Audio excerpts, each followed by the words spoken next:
Good morning.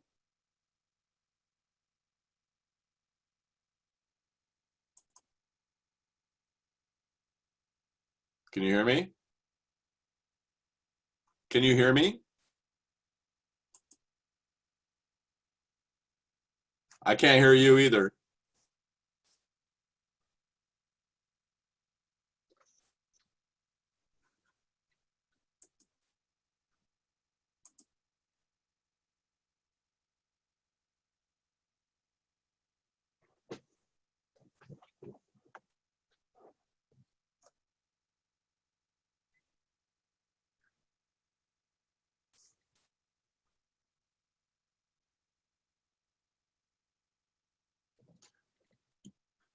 You're not showing any audio.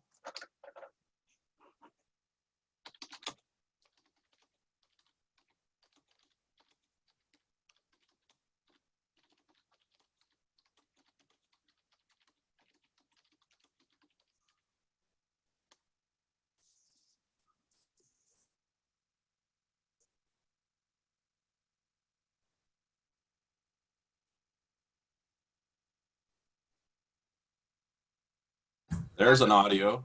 Oh, now we got you. Thank you. Okay. Nice. You can. Oh, you weren't joined by phone. No, I'm not joining. Okay. But you know what? I think Joan's probably going to be joined by phone. She'll join by She phone can- on. Oh, she'll go. call in. Okay, there. All right. So if you go down here to participants Yeah. and click that, This is it'll show for- you a list of who's in the meeting. And you can see there's ORCAA staff, which is you, Debbie, Robert, and I put Mark in there as well. Oh, Mark's coming on virtually. He'll be in here. Yeah, I think he's going to be in here. The public accessibility line is the conference center I set up so that the public can call in for comment. So do I have to click on that or anything? No.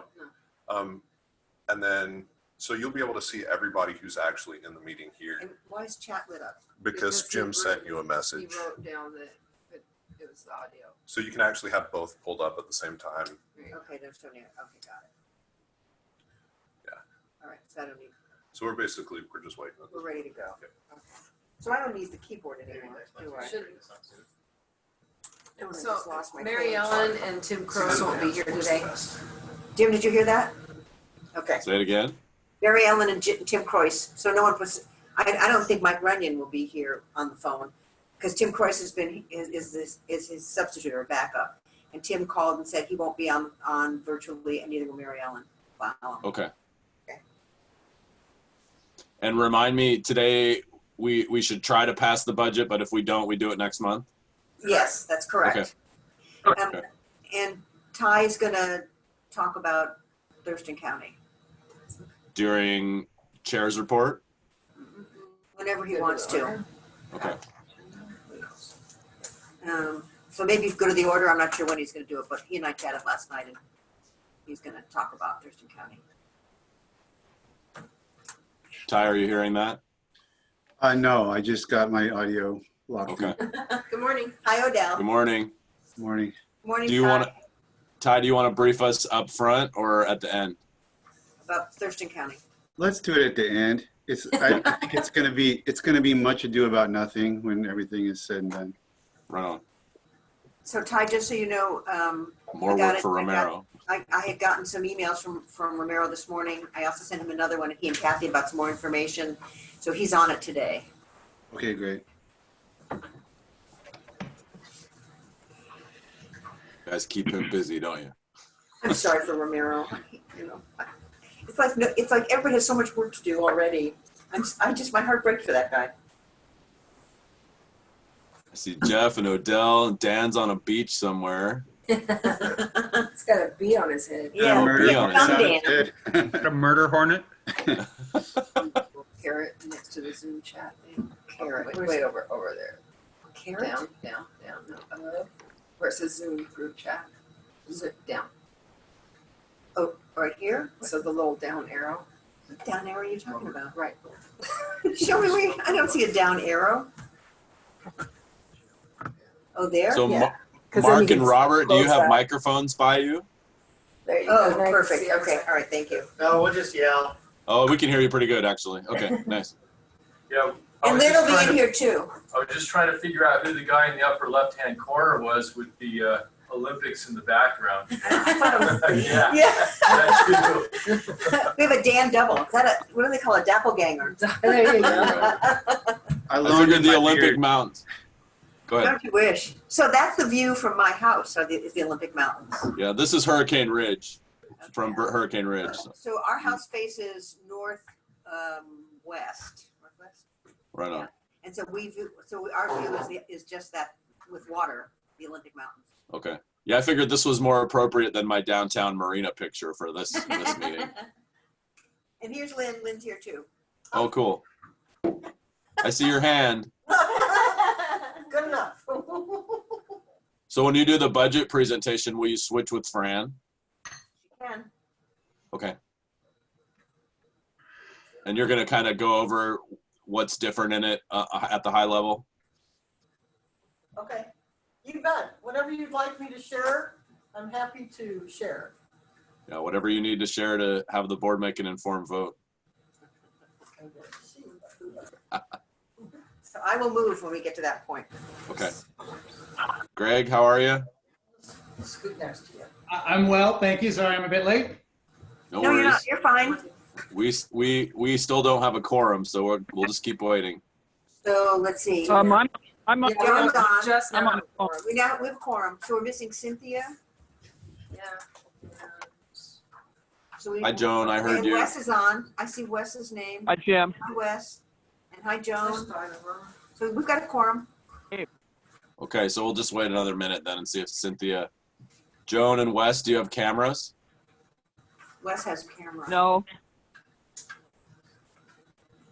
I can see you, Wes. That's a picture. It's just a picture. Okay. It doesn't look like he does, actually. Wes, can you hear us? He took off We the. have no audio for Wes. Huh. Can you hear me now? There we go. Yes, he can. Hi, Wes. Straight from Yeah, is that a Verizon. commercial? Good morning, everybody. Morning. Morning. And so for staff, we've got Odell and we've got Dan. And then here we've got everybody else. So are you tracking the attendance or do you want me to have people do introductions? Are you feeling okay about? I got it. I'm tracking it. You got it. Okay, cool. Debbie's good. Okay, I still don't see Cynthia, so I'll just give it another 30 seconds or so and then we'll get going. I hope she's okay. I don't know. Sometimes your computer just crashes in the morning. So Her computer crashes? no, everyone's. Mine did on Monday morning when I started. It turned off 5 minutes into my first Zoom meeting. So So Debbie's going to check to see. I think she's checking with Jackie to see if Cynthia's called in, if there's an issue. okay, I'll wait for Debbie then. We have a public accessibility line also in case if anybody wants to call in. Yeah, apparently. That's nice. So is that just routed like it's a conference line that's routed right into Zoom? As far as I know, So. yes. Okay, that's cool. Will you identify yourself? I don't know. Jackie just gave me a piece of paper, had a note on it, so I sent her up to him. I didn't even plan this, but I have my Olympic National Park mug. Oh, you can't see Whoa. Oh, look, it disappears. it. It disappears. Yeah. Okay. So our Yes, folks, I'm does everyone have the agenda, or do we need to put it on the screen? Are we okay not sharing it? I got it. Okay. I like it a little better seeing faces if we can not share documents, but we can definitely do that. I've got it. Okay. All right. Well, let's go ahead and get started. Oh, you froze up, Fran. There you are. Okay. Oh, Are sorry. you ready in the office? I'm sorry? Are you ready? Yes, we are. Sure, yes, go ahead. Okay. So I'm going to call to order the May 13th meeting of the Olympic Region Clean Air Agency. We have a quorum of the board. A few members are excused. So let's go ahead. Is the agenda look okay to everyone? Since I can't see everyone, let's go ahead and I'll ask for a motion to approve the agenda. I'll move to approve the agenda. I'll second. Okay, it's been moved and seconded. Any changes, amendments, discussion? All in favor say aye. Aye. Aye. Aye. Opposed? Motion carries. Okay, so we have an agenda. There's no chair's report other than, I think we're in our second or third month of doing this, and it'd be wonderful if folks could try to have cameras. It makes the meeting a lot easier to facilitate and see what's going on. So I'll just encourage you to try and get with your IT and get yourself hooked up in time for next month, because we could be doing this for a little while given the size of our, you can see in the staff office, they're at 6 feet apart and it's full. So we're going to have to think about how to do board meetings, and we'll probably be doing them this way for a while. So that would be wonderful. So with that, it looks like we have at least one person called into the public accessibility line. So I want to stop and see, is there any public comment? Wait 1 second. Time out. She wants you to resend. Jim, I would just note for So those Cynthia's having folks that are on the difficulty. line, we do have all of the board documents and the agenda posted on the website under the board section. Thank you. There's too much noise here. Dan, can you just comment? Will you repeat your comment? Did you say I just wanted to let people know if there are public available or public on the line, the board agenda and all of the attached documents are posted on our website under the board section. And so when we get to public comment, we'll just, if you just pause a moment and see if anybody wants to speak, because they're. I'm so the public- trying to do that right now. And Okay. And Cynthia was not able to hook.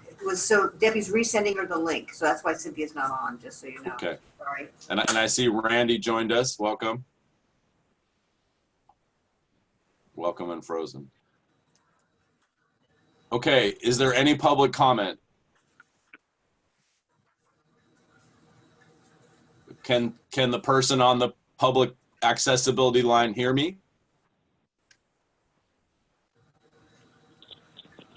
I can, and I have no comment.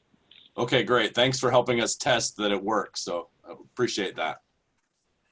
Okay, so with that, we will move to the consent agenda. Is there a motion to approve the consent agenda? Move to approve. I'll second. Okay, it's been moved and seconded. Is there any questions, comments, or polls? All in favor say aye. Aye. Aye. Aye. Aye. Opposed? Motion carries. Wonderful. Okay, that takes us to the public hearing on our budget. So this is for our fiscal year budget that starts July 1. And so we'll hear a quick presentation on the budget, the draft budget that is in your packet from Lynn. And then we would appreciate action on this today, though if necessary, it can be delayed until the June meeting as long as it's approved before July 1. So with that, Lynn, I can see your shoulder. So maybe if you and Fran swap out. Can you see me now? I can see you now. That's wonderful. Very good, okay. Can you hear me? Yep. Okay, Good it's all morning, yours. all. Good morning. Glad to see you're all with us this morning. So, good morning, Cynthia. Oh, there she is. Okay. I can hear people. All right. We are here to discuss the fiscal year 2021 budget for ORCAA. And before you have the draft budget that presents fiscal year 2019 actuals, 2020 are current, and 2021 and 22. So we're looking for approval on the $2.5 billion budget for fiscal year 2021. And a lot hasn't really changed from the current year, fiscal year 2020, to fiscal year 2021. And what I like to do is just kind of go through the lines that have had some, changes. And because a lot of our grants are in the second year of a 2-year cycle, not a lot has changed there. And so I think the good news there is that we have not received a decrease. And so that's great news with our core grants our PM 2.5 monitoring grants, our Chica Peak. We're in the second year of our 4-year grant with Chica Peak. And community air toxics, that is the grant that we will be finalizing in fiscal year 2021. Will be in our third year of a 3-year grant cycle. And that is the grant that Odell will be wrapping up with the interns with Evergreen. And our wood stove reduction and wood stove education grant have remained the same. On the community scale air toxics, as I indicated, we will be wrapping up that grant. And there is some work that will be completed through the end of this calendar year, which consists of Odell's writing up of the final report along with the interns and some publication documents that she'll be submitting for publication to various journals. Last year we had budgeted $90,000. This year we're budgeting the balance at a $34,000 in the community air toxics. Under the fees, not much has changed there either. There is a minor increase in assessments of about $6,000. The AOP, a minor, again, it's based on workload, minor increase there. It's about $12,000, $11,000. And under FSEC, we are in the second year of a 2-year contract we have with FSEC, and that's under the UTC, Washington State.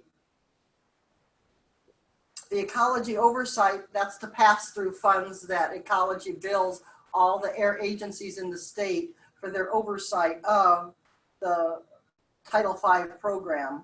We reduced that to be more in alignment with what they have been charging us in the past 5 years. So that's come down a little.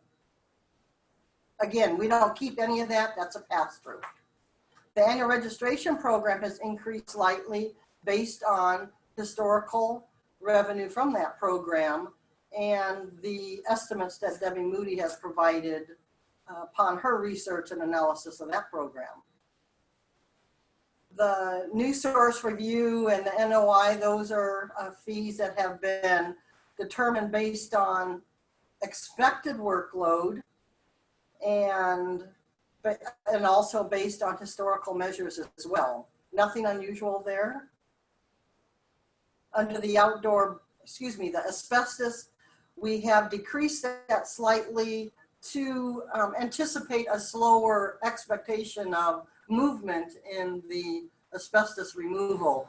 I mean, it very well could go up and of course could go down, but that's our good guess for the activity that we anticipate over our 6 counties. The land clearing, we actually did see an increase there in activity in the last couple months of our current fiscal year. We might be low, but we're using our best guess estimate of 15.5 for the land clearing. Moving on to our, excuse me. So just Fran would like to say something. One clarification on assessment. There's no increase in the assessment going to counties and cities. The increased number is based upon population increases. Thank you, Fran. So it's not based on a fee increase, it's population, just FYI. Thanks. So yeah, and I think, can you just clarify that what we did with our fees throughout the budget was, I'm sorry if I've forgotten, is it flat or CPI or half? No. The fees did increase 1.5% with the exception of the assessments based on the Finance Committee's recommendation to the board and the board agreeing to that. And the CPI was 2.9, so we didn't go with the CPI less than that. And so in your packet, you'll see the fee, the different fees, and for instance, for registration, like an RC5 went up $4. So even an RC1, which is a big source, went up $26. So there were not major increases for anybody, and in terms of fee increases with 1.5%. The fee schedule is attached to your budget documents. Right. Sorry, I don't have one. I do. Good question. So good question. Thanks, Jim, for inquiring within. And moving on to the other sources, we have other income that comes into the office. are the fines, which we have not changed at all. In fact, that's actually less, where we are, current fiscal year, we are collecting less than anticipated. And again, working on more of the public education component, which is really, we stress and strive for. We don't want to issue fines. Education is more important, and unfortunately, sometimes without the agreeable on both sides, it turns out to be a fine. And we do have a certain responsibility to enforce, and as we all know. The investment income, we're anticipating a slight uptick there. The Thurston County Treasurer, kudos to them for their hard work at investing any money that we have retained in our account with them. So Ty, thank you for your staff up there in the Treasurer's office. They're doing a good job. So we do anticipate a slight uptick there. The miscellaneous income, sometimes that just has to do with some reimbursements that come into play. We may sell a piece of small equipment. We did sell in the past our old archaic phone system. We sold a couple other, we sold a vehicle one year. We did make a little bit of money there, but so we anticipate, a slight $1,000. Our building income, we anticipate $61,000 from our 9 tenants. And we do know we have one movement occurring, but we already have interest in that vacancy that will be upcoming. Moving on to the use of our contingency funds, we're looking at using about $257,000 in our contingency fund to balance the budget. A slight increase from prior year. So we're looking at a expected revenue sources of $2.5 million. I'd entertain any questions at this point on the revenue side, if there are any. Any added input, Fran? Nope. Or staff? Thanks for the clear description. Thank you. Just for this moment in time, are you anticipating using the reserve in this year's budget? No. Good question. So at this point, we don't believe so, Jim. We still have, 6-7 weeks left of the fiscal year. And at this point, we do not anticipate using any of the reserve. Any of the reserve. We will be definitely dipping into the Title V reserve. Thank you. And with Title V, so it has to, we put money aside for Title V. Remember, Title V has to be a separate source. You can't use general fund. It can borrow from the general fund, but it has to pay it back. So those, on the revenue side or the expenditure side, you always see Title V is separated from the other expenses, but it's an independent source. It has to be. And I should check my language. Randy would appreciate this. So you'll notice that we changed our vernacular in the budget as a result of the Finance Committee's conversations, and we're calling it contingency now, and being a little more clear about how designated and undesignated reserve funds are showing up. So I want to make sure I start using the right language. So that's me checking myself. Thank you, Jim. Okay, moving on to our expenditures. So obviously our expenditures are coming in at 2.5 million, so that's a good thing, balance with our revenue. For the payroll expenditures, that include salaries and benefits, there is a 1.5% COLA included in the fiscal year 2021 budget for staff. Also, it includes staff that have not reached includes steps for staff who are not at their ceiling in their classification at this time. So it's about half and half. We included a slight increase with anticipation that Association of Boston Cities will be increasing the benefit costs, which is fairly typical. So in there is between 3 and 4% increase in the medical, dental, life, and vision. If we continue to be a good partner with AWC and submit and meet the qualifications for the eWell City, will receive the 2% reduction. So as you can see, the salaries and benefits our, the max or the 80% of our budget and coming in a little over $2 million. On the non-payroll, there's not too many differences here from one year to the next, with exception of the office supplies line, which is obviously the top line. That includes a piece of equipment for our engineering and compliance section, which is about $3,200, and it's a multi-ray light. Oh, wait, right? Yes. So I'm sorry, I'm trying to read my notes here, and it's a piece of equipment that the field staff will be using. It's in the budget in the event that they need to purchase this for.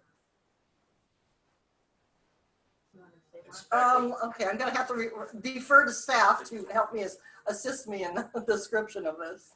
But it's a monitor to detect toxic gases at facilities like Aquatics and Yelm that emit styrene, so that when we go out on an inspection, we know if we're at a level that's unhealthy for our staff. Now, it's something that we'd eventually like to get, but at the present time, we're able to use personal monitors that are at the facilities themselves. So we have it in the budget as a placeholder. Eventually, we'd like to get one of these to protect staff in the field. I was looking at the bid, so thank you, Mark Gooden, for that explanation. Any questions for Mark on the piece of equipment we're purchasing? Thank you, Mark. Some of the other line items that have changed would be, let's see, we have decreased the board reimbursement to $1,200 per year based on the recent last couple of years of what's being submitted for board member reimbursements for travel. So thank you for that. Let's see. Professional services stayed the same, our legal. Telephone, we're anticipating pretty much the same average. Postage the same. A slight increase in our insurance costs with Endurus that insures our building, our vehicles, bonding for staff, professional errors and omissions for our board of directors.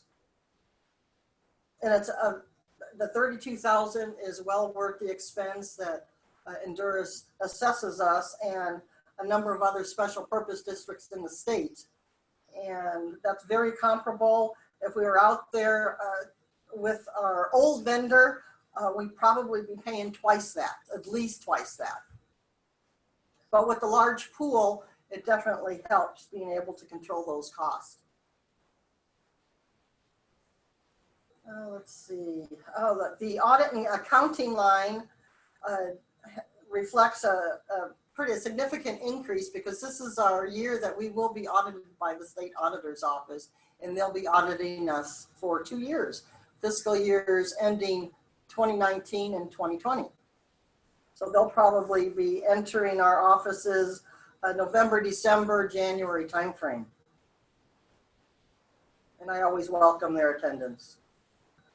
We do have the possibility of a vehicle purchase this year because we do have a couple aging vehicles.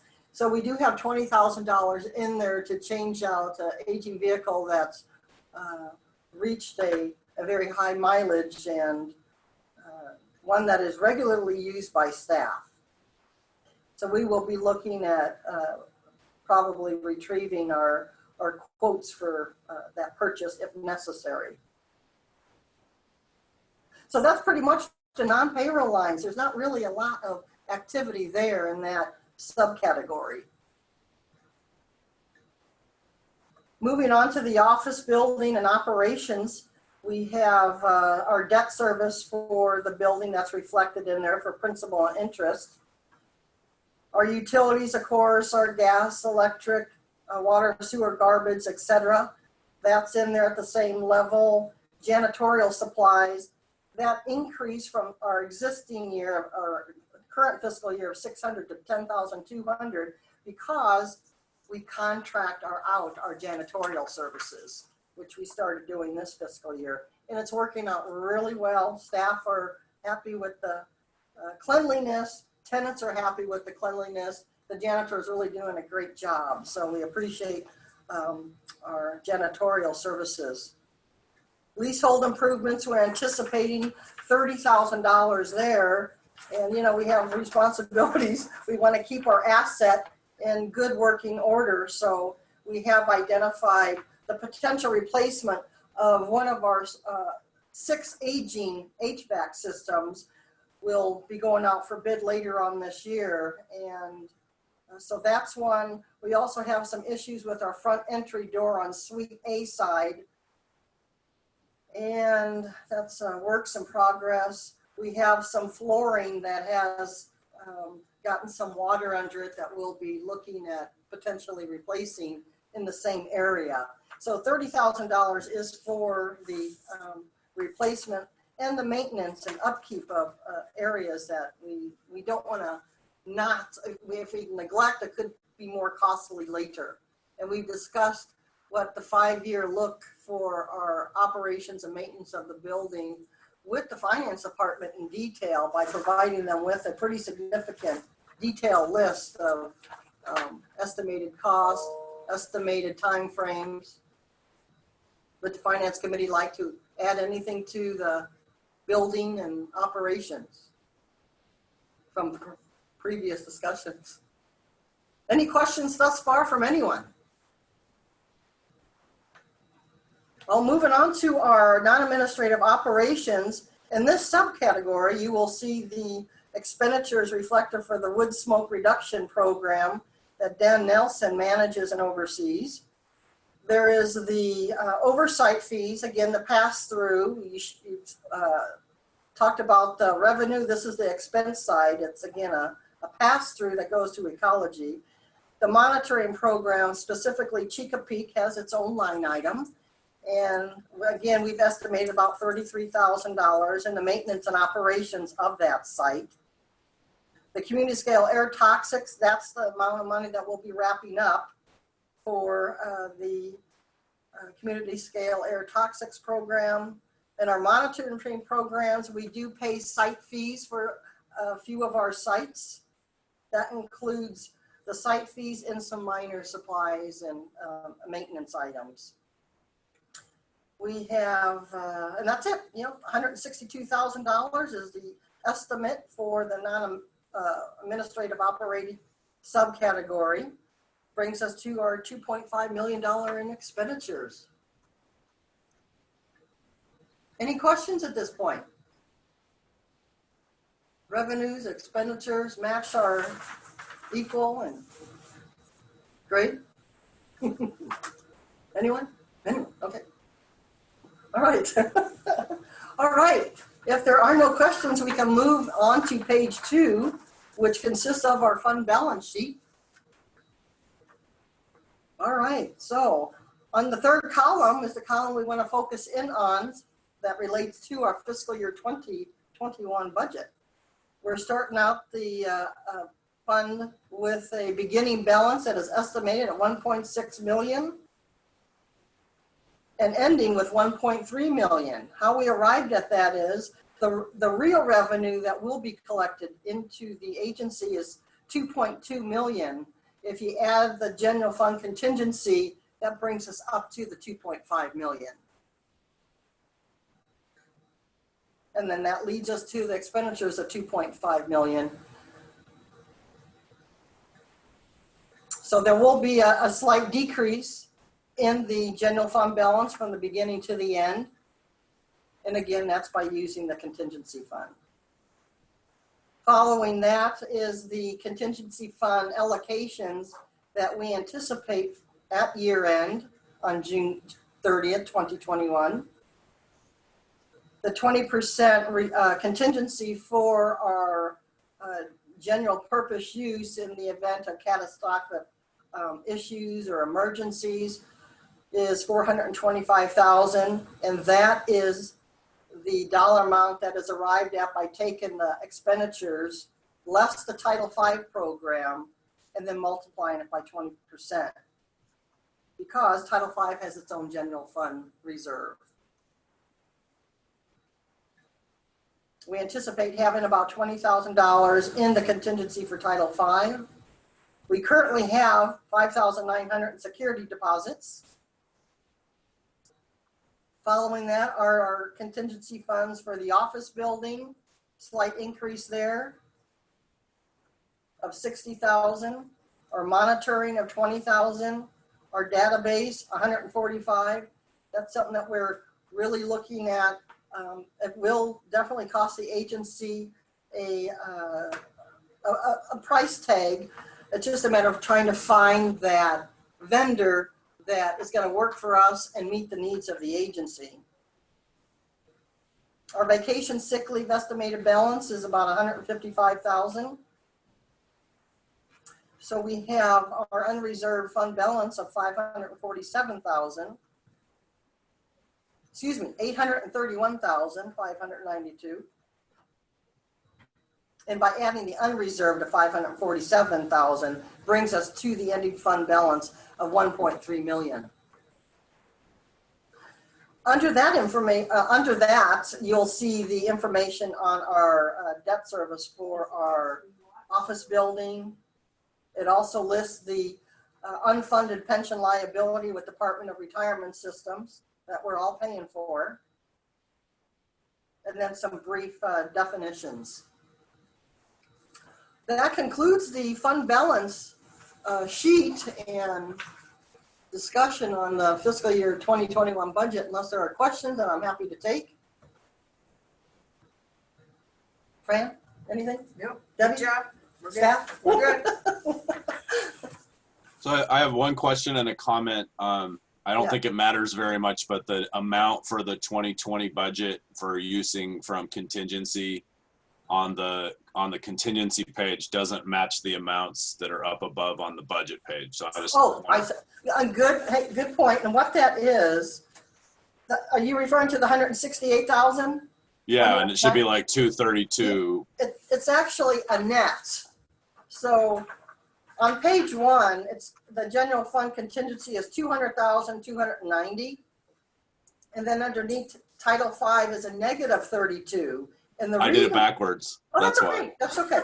But the sum of those two obviously is the 168. But that 32,000 is actually money that was taken from the Title V line above under fees to add to the contingency balance to balance that program. So we have a contingency. That's helpful. Thank you. And then I think we can do this later, but we should clean up our definitions to match the new wording a little bit. But it's minor. So. Correct. Yes. Thank you, Jim. Other questions or comments? Randy or Cynthia, do you want to talk about the process or anything? Any comments from your end on the committee? I can just point in that it went very smooth, and our staff is phenomenal. It makes it real easy to do a budget when you've got really, really great staff that's giving you all the information you need when you need it. So just a thank you, I guess. Thank you. Thank you. Thank you. Yeah, I wish I could add something, but I can't think of anything right now, and I think it was clear how it was explained. So I just, unless other people are confused, need some questions, I don't have anything. I think it's good that we are having a contingency plan and talking about those kinds of things. And but it, we seem to be doing okay and planning ahead. So that's all I can say. Ty? I just point out, if somebody's listening in or watching this later and they're surprised by maybe the lack of number of questions, that we're structured to where we have a finance committee that involves board members, and we had multiple meetings going through the details of the line items. So I want people to be aware of that in case they were kind of wondering about how we do it. So a lot of questions were hashed through in those finance committee meetings. That was a great point, Ty. Great point. Yeah, good clarification for sure. And you had Any other questions or comments? Otherwise, I'll go ahead and open up the public hearing.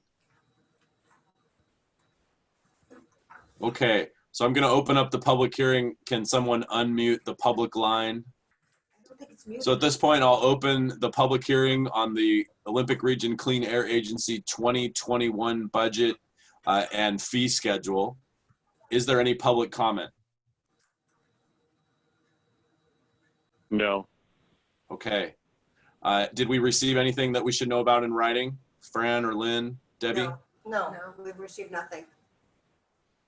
Dan had it posted, it's been posted on our website, and it was also advertised, right, in the papers. Yes. So we've done all of our Okay. public advertising. And in Great. social media and through Dan? email alerts. Thanks, Dan. Okay. Okay, so And then at this, I can't see anybody else on our participants that would be outside the agency. yeah, they called into that line where the gentleman said no, so. Okay, then, at that point, I'll close the public hearing and ask for any further discussion or a motion to approve the Olympic Region Clean Air Agency 2021 budget and fee schedule. Mr. Chairman, I move for approval of the 2021 budget and fee schedule for ORCAA. I second it. It's been moved and seconded. Is there any discussion or amendments?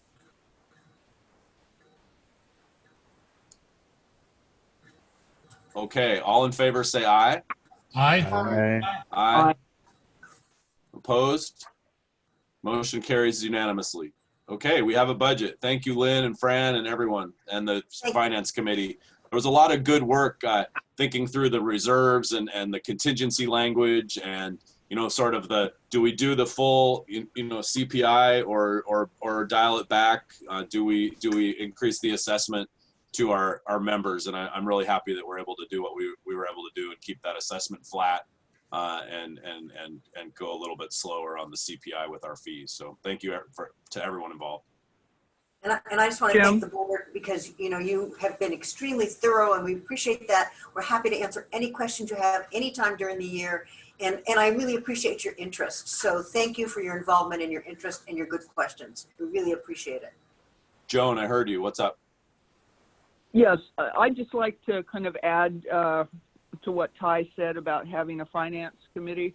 I think it's important for people to know that we have a very active personnel committee also, which looks at, all the personnel and salaries and things that affect the budget. So there's quite a working relationship with the whole operation of ORCAA. And I appreciate being on the board of an organization where all of these things are out in the open and we have opportunity to serve on smaller pieces of the board to make decisions. So I just wanted to put that out and thank the staff for this good report today. Thanks, Joan. Okay, barring any further comments, we'll move on to the director's reports and we'll go to Robert for the compliance report. Good morning, ladies and gentlemen. I understand that you have a compliance tab there in front of you with the reports in it. Can you hear Robert? Okay. So as you browse through that, you'll notice that the number of complaints we had in this past month is much larger than usual. I think it's, as I mentioned at the last board meeting, that we have a lot of outdoor burn complaints coming in because people are home and half of those have matches. So it created quite a workload. It wasn't until I think early last week that we actually went through a night without getting any complaint calls coming in on our system. So it has dropped off now, which I'm glad about. As Lynn mentioned during her presentation, we are seeing actual permits going out on the compliance side for asbestos and demolition projects. There is some of that still happening. Land clearing, burning. Again, people with matches, so there is some of that that's going on as well. And lastly, Well, the inspection page, you'll notice there's only literally 2 inspections in the last month. A lot of the businesses we would normally visit are closed. And also we've been trying to stock up on our protective equipment as required by labor and industry. So we have got together our gloves and we're getting face masks and sanitizers, and we've given packets to our inspectors in the field so that they can meet those requirements. I do expect that will start to pick back up again here fairly soon. But that is what I have for you today. Do you have any questions of me?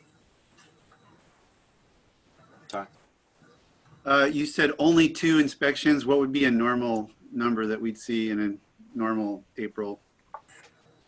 30 to 50 probably this time of year. Would have been far more common. Okay, thanks. Any other questions for Robert?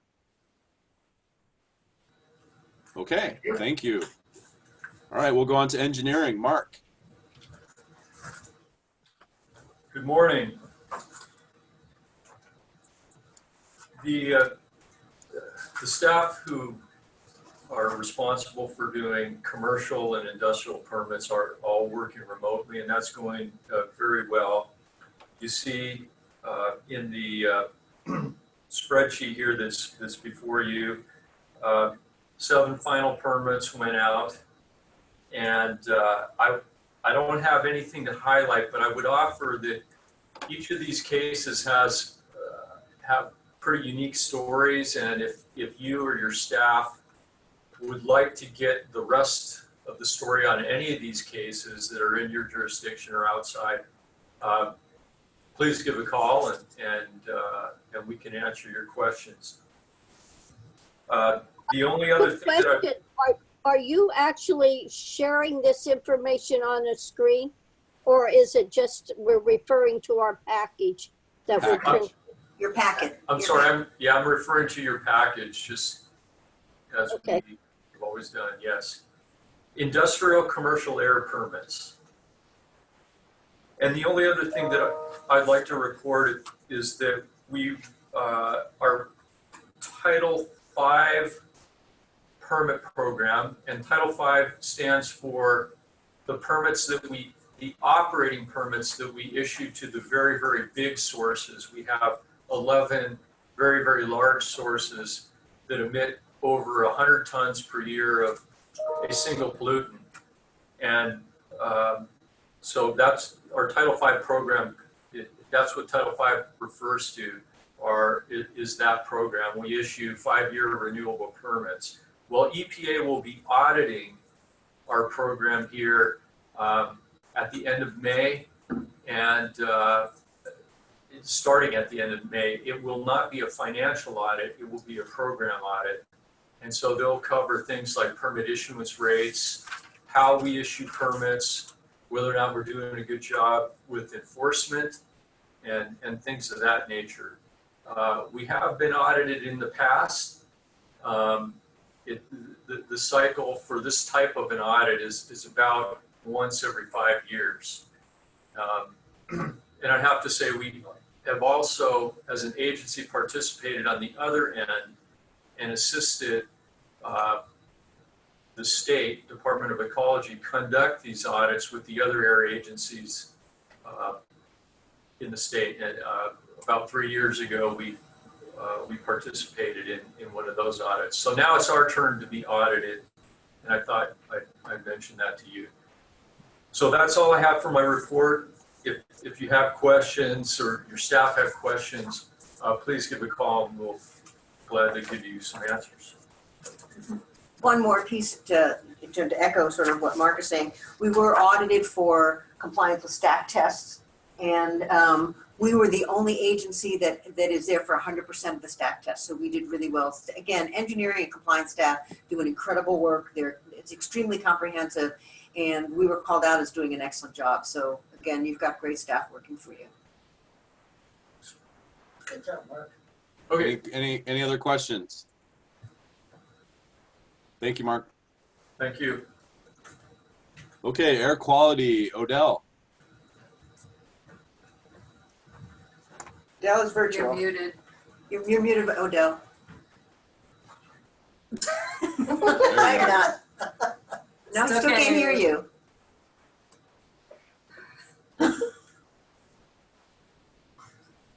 Nothing, Odell.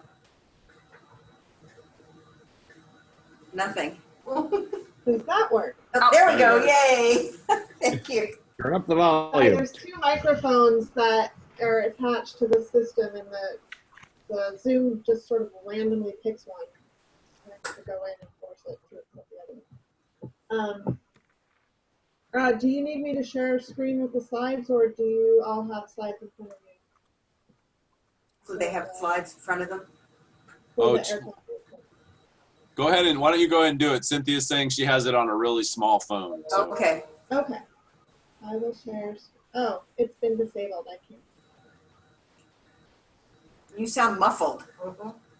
I'm not able to actually have the thing up at the side on a little iPad, so I have to use my phone, and it's not fun. What do we do? Can we do it? Odell, It just said that my screen sharing capabilities have been disabled. uh-oh. I think you have to make her a host or a presenter. Oh. Can we do it from here? Or So you can just why don't we come back to you? Robert went up to see if because Nick's here, if he can fix that. And is Nick fixing it? Should be working. Okay, Nick is fixing it right Try it now. again. Go Odell. Try it again, Odell. Okay. Let's see.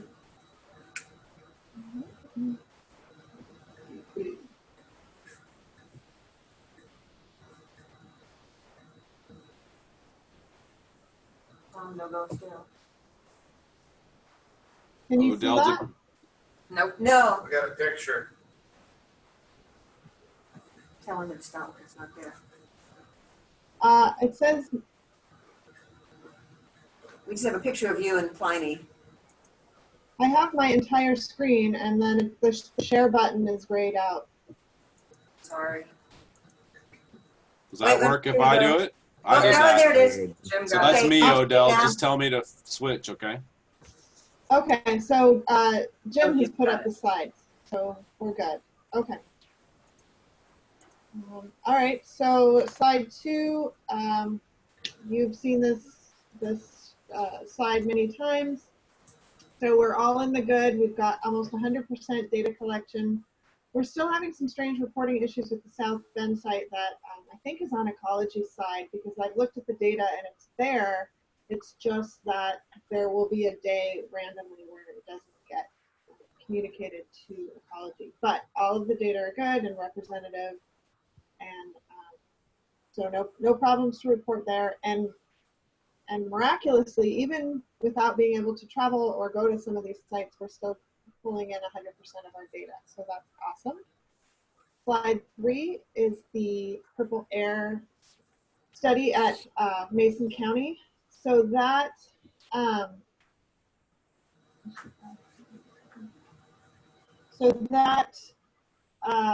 should probably be ending this month. It's been a full year that we've had this installed at Mason County, but there are some challenges with getting out to the sites and contacting people.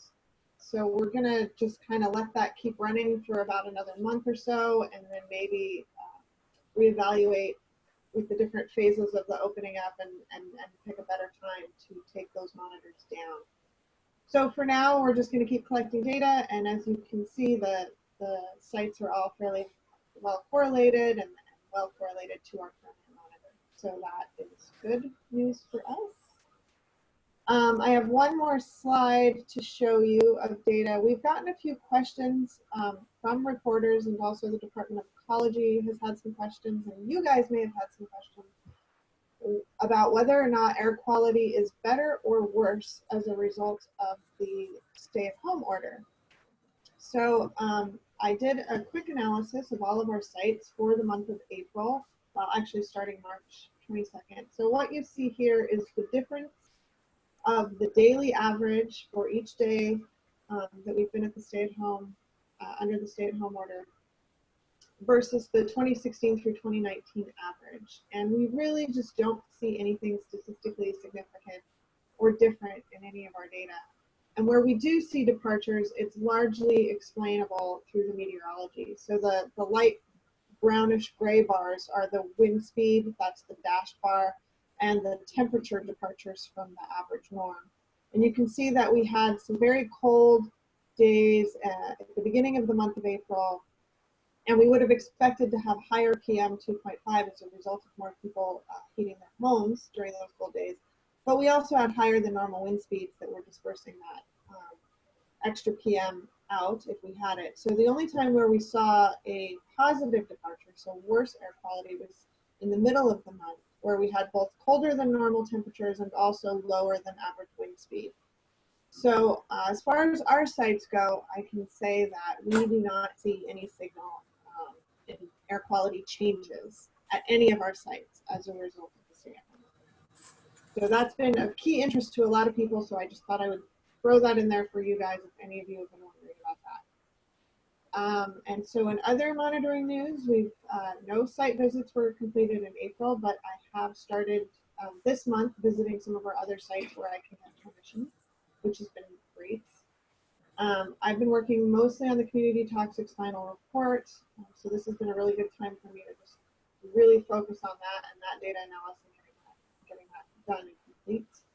Nick has been really busy, clearly this month, keeping all of us communicating with each other and keeping the VPNs and everybody's computers up and running. So we have given him time off for monitoring this month because we really need him in his IT capacity right now. And I already talked about the purple air is going to be left in Mason County for this summer. And I've already been out to the Shelton site, so I was able to get permission in May to go out there from the fire chief, which has been great. And I will be going to Chesapeake tomorrow. So I don't know if you guys saw the NPR article that was put out yesterday about how the Macaw have 0 COVID cases and they want to keep it that way. So they are keeping the reservation locked down pretty tight. So, but I have gotten special permission to drive through as long as I don't stop anywhere except for Chesapeake. So I will be doing that tomorrow. And that is all I have, unless you have any questions. I have one quick question, Cynthia.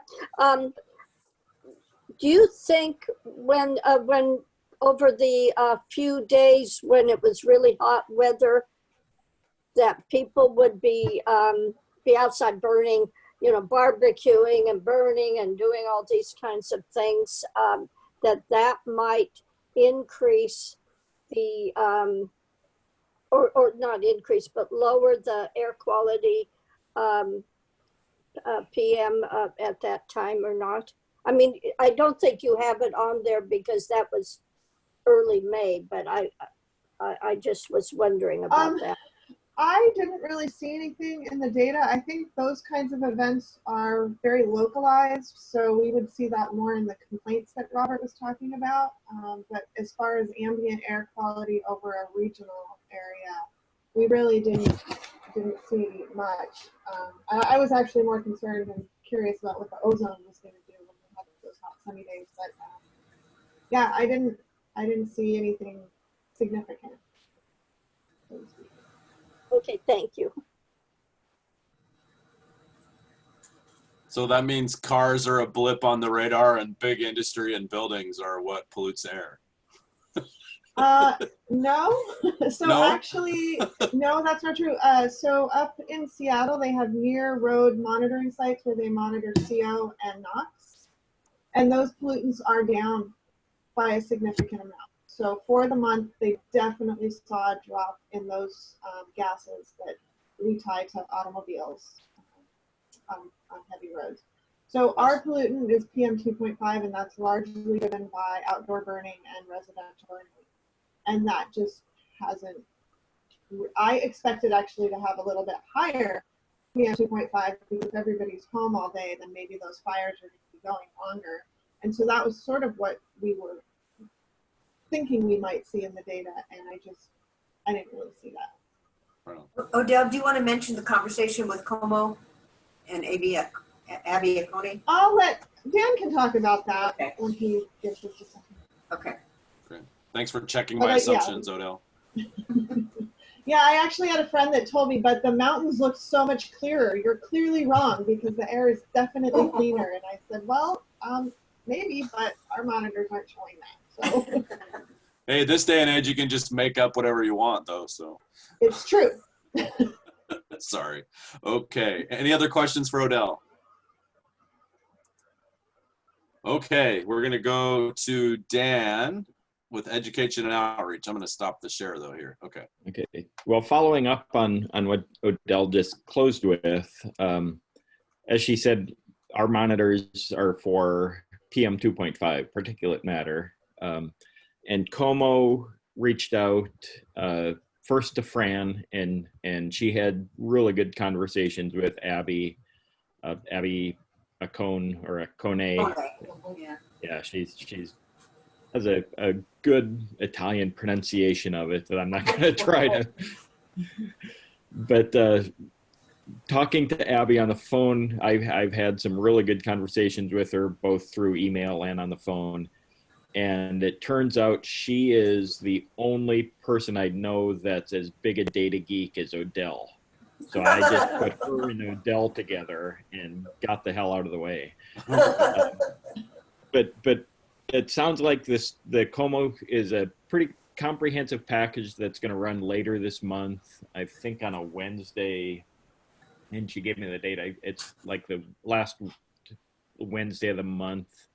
But we'll make sure we get a copy of that and share it with everybody. But really, she got a lot of information from Puget Sound Clean Air Agency with their on-road monitors. They monitor for those NOx, the nitrous oxides and sulfur compounds. We don't monitor for that, but she really wanted to include us. Dan? I think she liked our data better. Yes. Dan, I need to interrupt you for just a second because I was corrected and I just want to make sure we're correct. It's actually Ecology that's running the near road monitoring sites, not Puget Sound Clean Air. Okay. When I mentioned that to Jill, she was pretty firm in correcting us. Okay. So I just wanted to clear the record. Sorry. But I know Abby got her information, most of her information from PSCA, Puget Sound Clean Air. But she really wanted to include us. I think starting just getting good information from Fran really hooked her.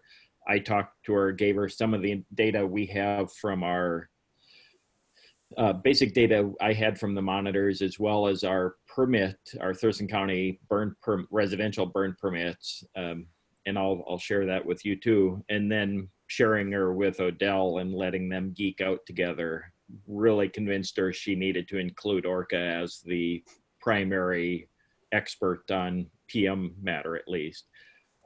And the data I shared on the permits was that hopefully due to some of our outreach and social media work, requesting people refrain from burning during this period, we've seen a drop in the number of permits requested through our online system this year as opposed to the past couple years over the same period of, the same calendar period. So slight decrease in numbers, as Odell said, we expect because people are home, they're more likely to burn, but that seemed to have offset each other a little bit. And so we had pretty stable numbers from years past. So anyway, long and short is Como is going to produce a pretty comprehensive air pollution impact story related to COVID-19, and ORCAA will play a good part of that, I think, later this month. So we had really good conversations between Fran, Odell, and I with Abby.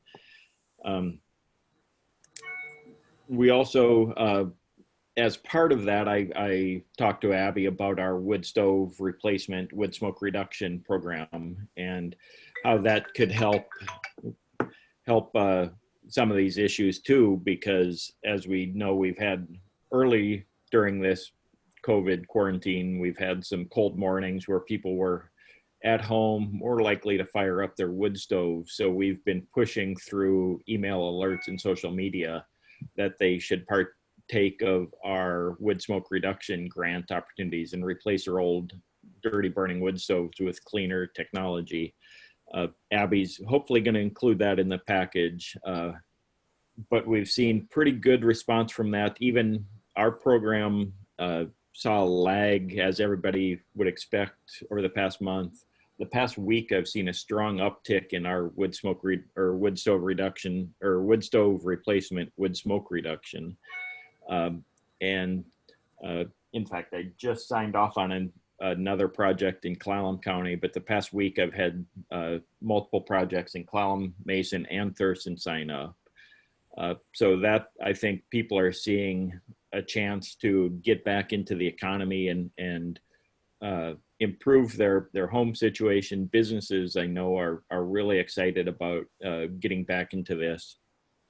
Just for the record, we've got 14 private businesses in Thurston County that have partaken in being vendors through our wood stove replacement program, half dozen in Clallam County, 4 or 5 in Mason, and I will note most of those 14 in Thurston County also service the Mason County community. And I just had a Mason County job come through this morning too. So there is a pickup in that program. We'll see that going on. I know I've heard from several of our vendors in Thurston County that they actually have a backlog of work. They've got customers waiting for them to be cleared to get into the homes and do some estimates and get projects going. So, and I have a meeting next week with all of our partner agencies in the state who administers the grant. Looks like ORCAA is one of the few air agencies that's actually at where we expected to be on the budget and likely to exceed what we estimated we could push through in terms of projects during this budget cycle. So there's a good chance moving forward we'll be able to expand the program with more money from the state as we work through what we already have. So right now, just looking at the numbers, and I can pull that up, we've expended just straight costs back into the businesses and residential communities. Clallam County, we've spent about, or allocated almost 20,000, 19,750. Mason County about 12,000, and Thurston County I've allocated about 108,000 since August of last year. So in less than 1 calendar year, we've already put those dollars back in the community. So we hope to expand that and continue rolling that. Again, seen a strong uptick in our social media and online traffic. Web traffic is up, mostly in our outdoor burning, our wood stove replacement program, and our residential programs, asbestos demolition. So people are interested in those projects. They're making plans. I would expect to see asbestos demolition permits increasing in the next couple months, as well as the wood stove reduction. Social media, where anytime any post is hitting about 60 engagements per post, which is a pretty good number for us, where people are actually engaging with those posts and responding and going back to our website from there. And just for a previous follow-up on the public records and some of our committee work, just wanted everybody to remember that every committee meeting minutes, they're all posted online. We strive to be as transparent as possible, exceeding state recommendations whenever possible. I think the more information we share and stay visible, the better. So all of our committee meetings, all of our records are available online. And that's my list. Thanks, Dan. So will the recordings of our Zoom meetings become available as part of the record? What's your plan with that? We can do that. We can do that. I certainly would encourage that, yeah, if we have the technology. We definitely should do that. We have the minutes. The minutes will obviously are posted. So, but we can. In some ways, this is really helpful to get this conversation more available to the broader region, I think, by having the recordings available. So we can do that. Great. Any questions for Dan? Thank you, Dan. And there's a lot of information that came in your packet that Dan didn't go over, but there's just great information for you to peruse at your leisure. Yeah, I shared some of our posts. So if you're not regularly visiting orca.org or our social media sites, I shared some of those. And some of those posts, especially the good news from bad post we did, has been picked up by the state, by EPA, by other air agencies. So nice. I just don't like printing out too many things if I don't have to, and I didn't even think about that. That's why I printed out the policy things, but nothing else, unfortunately. All right, thanks, Dan. Lynn, finance, anything additional? No, just not really. Just thank you for the approval of the fiscal year budget. And, you know, a couple months ago, I shared with you that ORCAA was looking at updating our accounting software because it was 8+ years old and was not going to work with my new Windows version. And so I'm into, you know, the 2.5 months, and it's working out very well. An expense under $900. And this is a accounting software package that meets the auditor's requirements, and it's easy for them to audit to. It's easy for me to provide them with an audit trail detailed, and it's easy to just do everything. I'm very excited about it. It's a new program that I've just jumped in and just love. So it's working out well.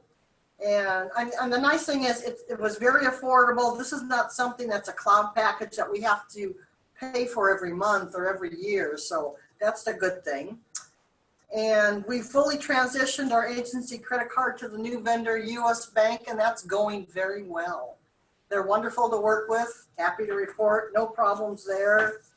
Staff are participating in a wellness program this month is to step into spring. And it's a movement, keep them moving. We all need that. Taking breaks and yeah, it's been interesting communicating, a new way of communicating with outside agencies and the feds and the state. So I think I'm spending more time on the phone. And I think that's a good thing. You know, it's just, it's been interesting and challenging at times, but all is well, and just keeping busy and sane and moving and looking forward.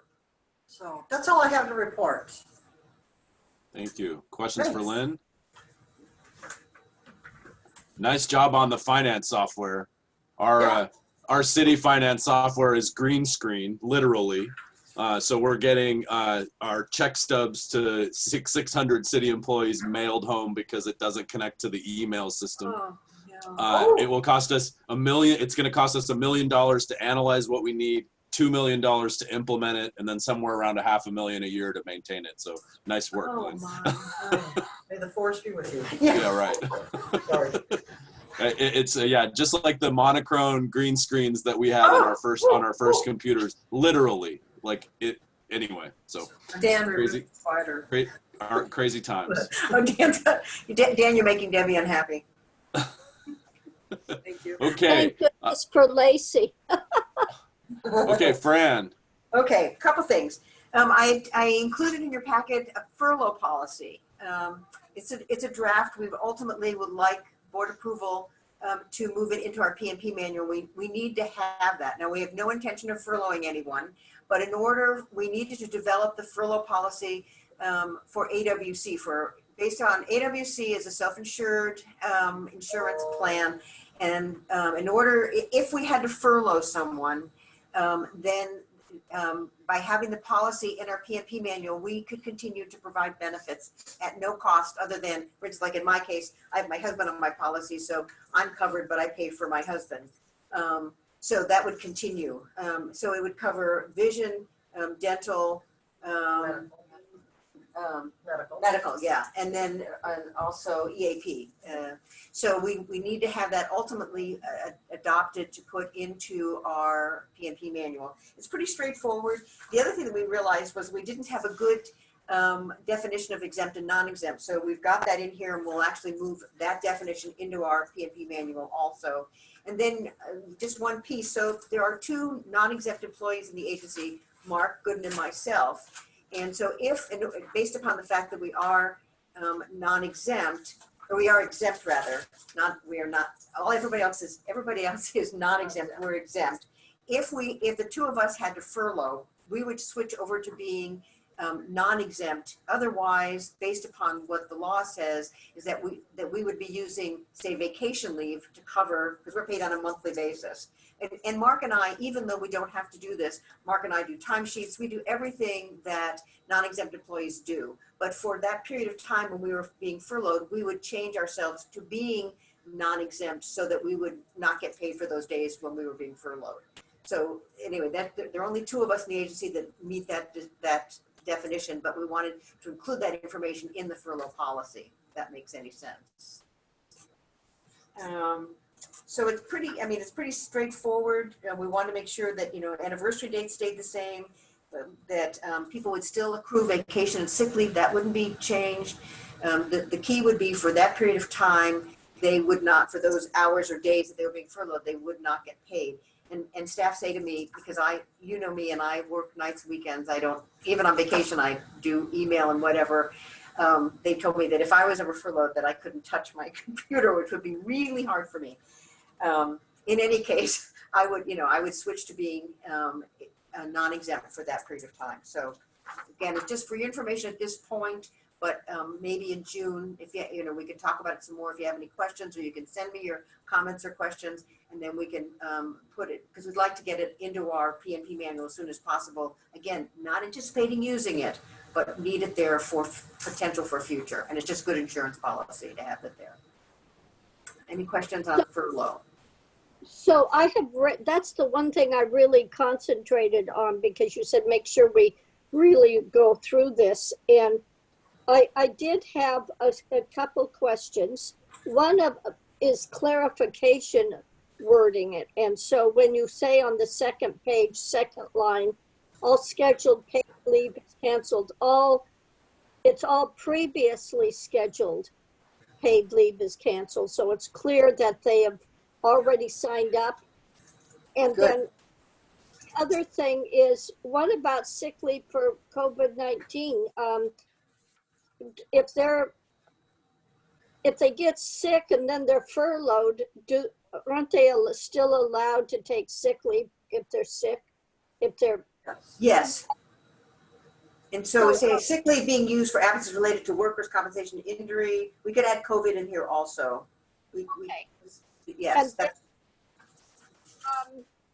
This down at insurance benefits says, the third line down, it says at the end, it says required to submit their share to ORCAA if pay is insufficient to allow for deduction.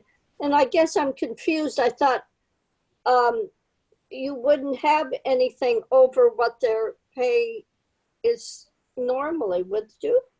So as an example, if I were furloughed, my sick leave or my medical dental would be covered completely, but I cover my husband on my policy. He's retired and he's on my policy, and I pay extra for him. So I would continue to pay that extra for him.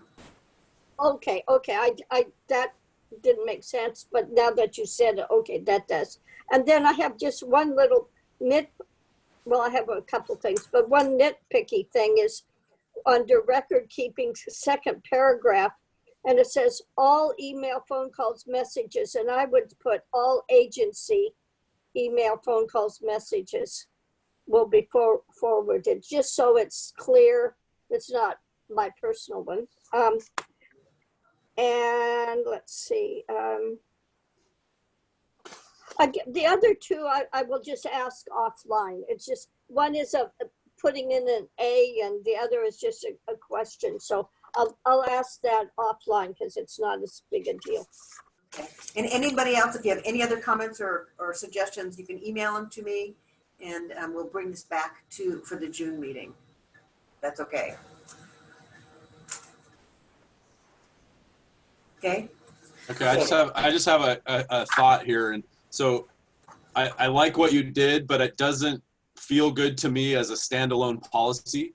And so I'd like to see something embedded in a budget balancing under exigent financial circumstances strategy. So the strategy, if we have a reduction of revenue, is to think about A, B, C, and D, and employee furloughs are D, or whatever that is from your end. So for me, I'd like to have it talk about what we would do first. So to me, looking at voluntary furloughs, hiring freezes, voluntary retirements, that we would be committed to bringing the staff around the table to talk about budget balancing in an exigent circumstance, and that we would do it cross-functionally rather than just cutting around the edges. And so to me, I'd like to just back up a little bit from this furlough policy and put some language in place that would talk about our approach to this, even though that's not required by AWC. So that's just my thinking,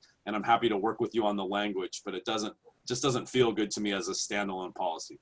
So what I would suggest is that we still need the policy for AWC, but we could, when we include this in the PMP manual, we could put that other approach in there as sort of the preamble, and this is just one alternative. We actually Right, have to yeah, have that's staff exactly work. what I'm thinking. So just Okay. write a little more up front.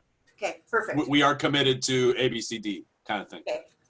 Yeah, that was one of the things as I first read it, and then it got to pay considerations. All I popped into my mind is I would think the unions would really object but then about never considering hours as worked and then retirement and all those things. But you answered that on the second page, so it covered that.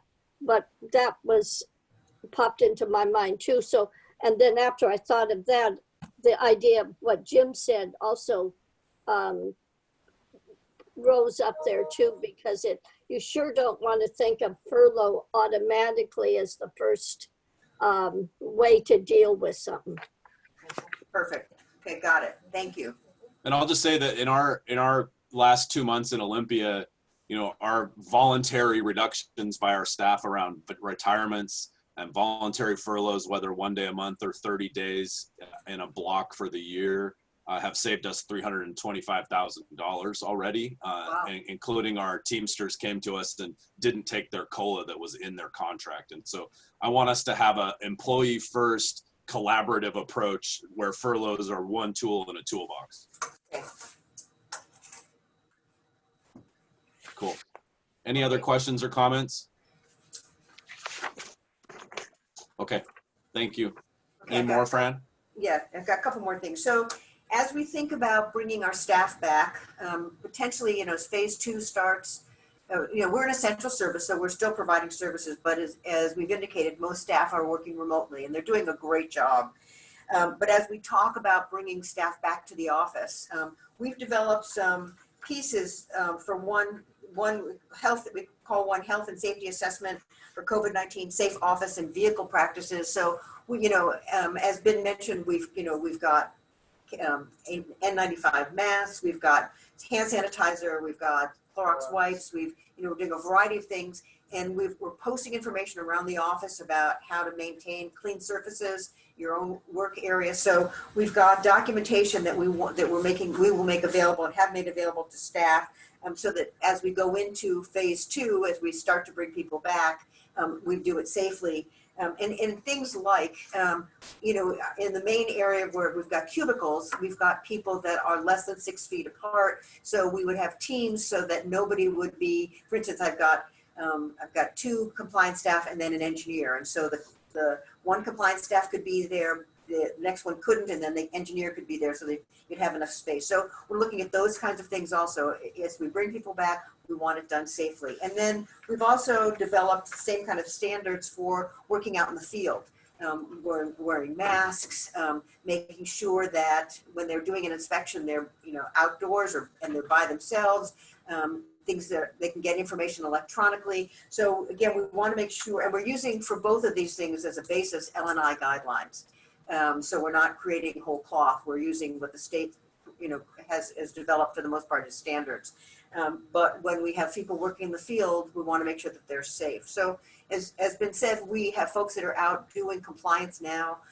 We have a stack test, I think this week it's being done, I think. Yesterday was done.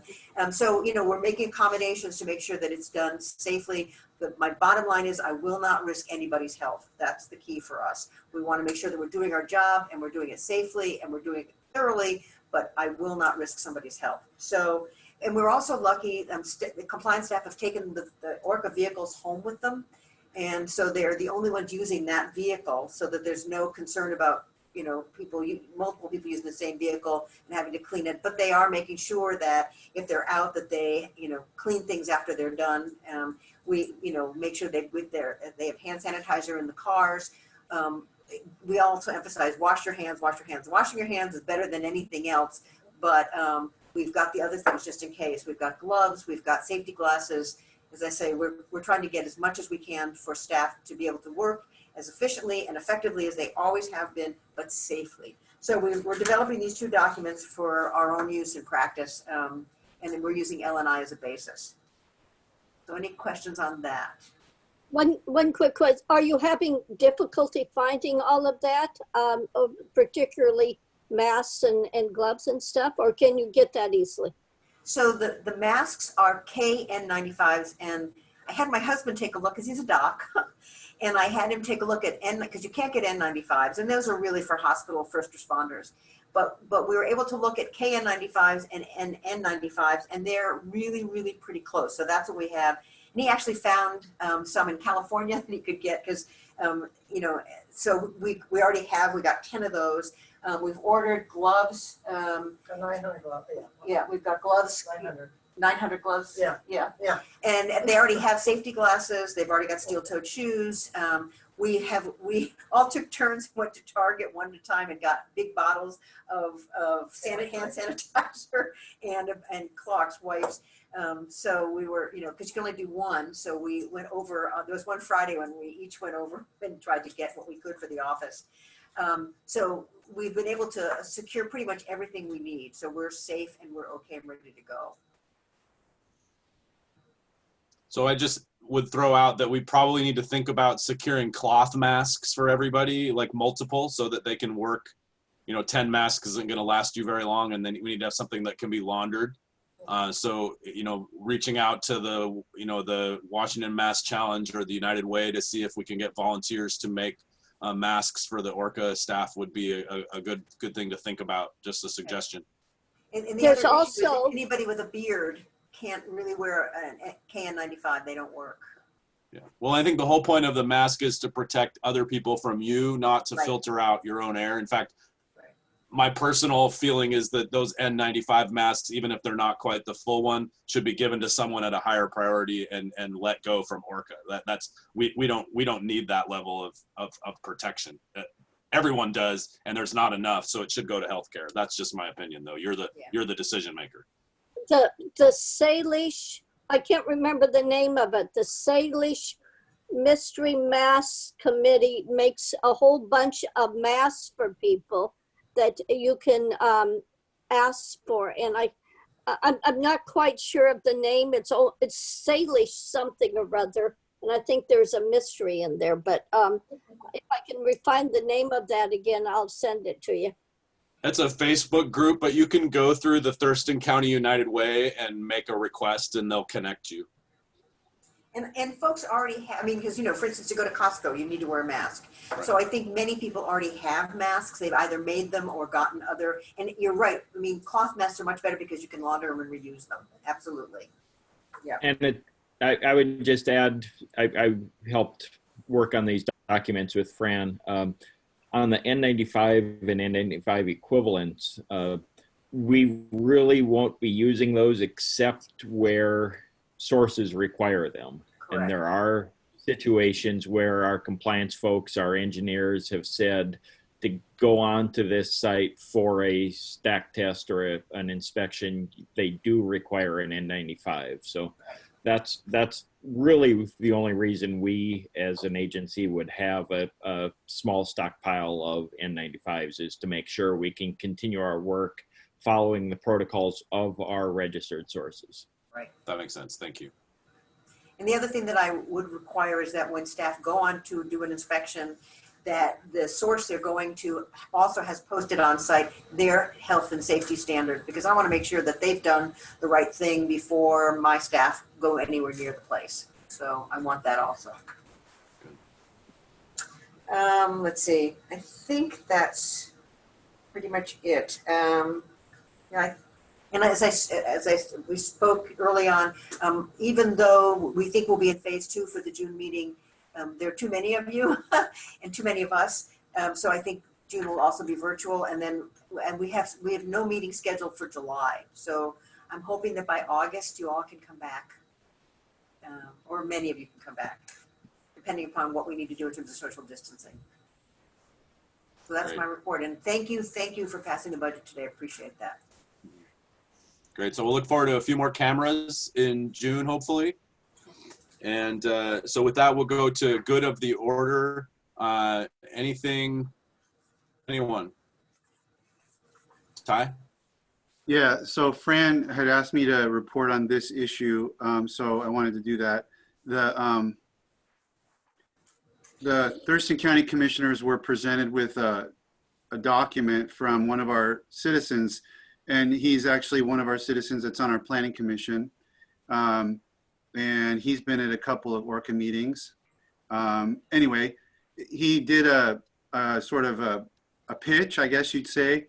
I'll just kind of go through the kind of what the points are, because they're very clearly and succinctly stated at the beginning. The pitch was basically that ORCAA is an unnecessary regulatory body costing $115,562 a year, while only providing services that could be obtained from the Department of Ecology without cost. Number 2, ORCAA is punitive and inconsistent in enforcement efforts, directly impacting citizens of the county negatively. And 3, that Thurston County should withdraw from our agreements with ORCAA. We have legal methods to do so outlined below. And then for each of those points, he has a detailed analysis. He goes through our budget and talks about, you know, the number of staff and the cost of those staff.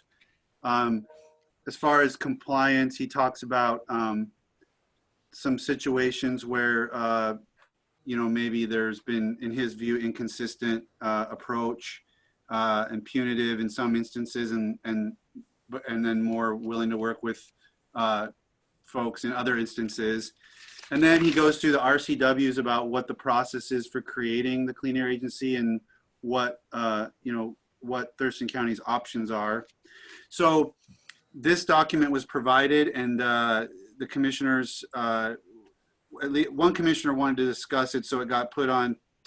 Well, we would at some point have discussed it, but it got put on for this past Tuesday's agenda setting, and we had we had our lawyer present just to kind of give whatever advice she might have about some of the legal components. And at the beginning, I said much ado about nothing, and all I meant by that was that the board's discussion really didn't lead anywhere. It's just that the board had questions about some of the contentions made by the citizen, because a lot of thought went into the document. We always appreciate kind of going through that information. So we went through it, and there were a lot of questions, and we've asked for some questions to be answered by our staff, and I think Fran's going to provide information where she's able to. The questions basically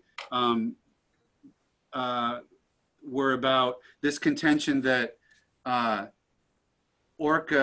that Thurston County could get the same services from Department of Ecology without cost. That was a huge surprise to me to read, and I wanted to know if that was true. The citizen contended that he had been in contact with folks at Department of Ecology, and they had said that, and that there's some places in Eastern Washington where similar services are provided, and they're not charged in the same way. Fran had contact with somebody at Department of Ecology who said, no, we would charge you, we would provide the services, but we'd have to hire staff, we'd have to staff up, and we would charge you 100% for all of that. But we don't really know what that would look like, because we don't know exactly we don't know what all you do and what would be involved and how many staff we need. So obviously that's a huge kind of open question about this proposal that the commissioners asked one of our staff member, our county manager, to basically hear it from the horse's mouth. Call Department of Ecology and find out what they say. We're not sure why ORCAA would be hearing one thing and one of our citizens would be hearing something else. So we wanted that information.